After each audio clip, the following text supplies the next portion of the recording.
मामला 302 का है।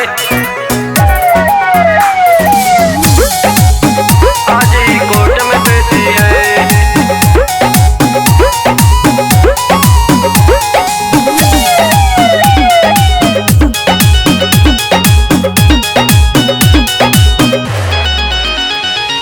आगे पीछे पुलिस का गाड़ी, बीच में वर्दीधारी और साथ में अपने चले प्रशासन, गाड़ी है सरकारी।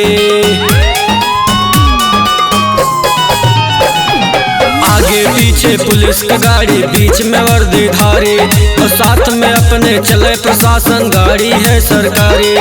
मर्डर भवा राती में परसों असला देसी से, मामला 302 का है, आज ही कोर्ट में पेशी है। मामला 302 का है, आज ही कोर्ट में पेशी है। आज ही कोर्ट में पेशी है।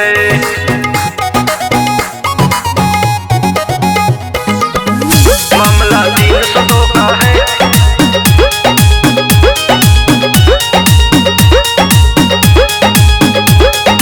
जिला जवार में चर्चा जारी, अब की अपने पलड़ा भारी। तहरा जैसन बदमाशन के सटा के कट्टा गोली मारी।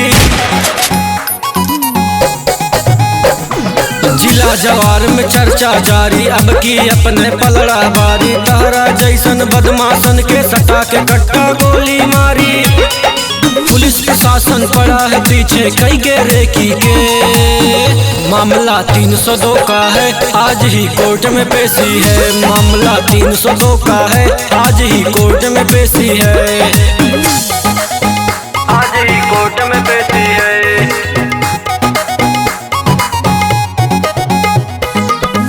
मामला 302 का है।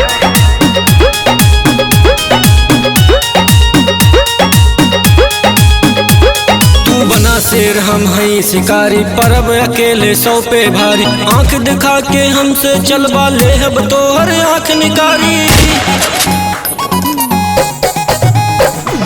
तू बना शेर हम हैं शिकारी, परब अकेले सौ पे भारी। आंख दिखा के हमसे चलवा ले अब तो हर आंख निकारी।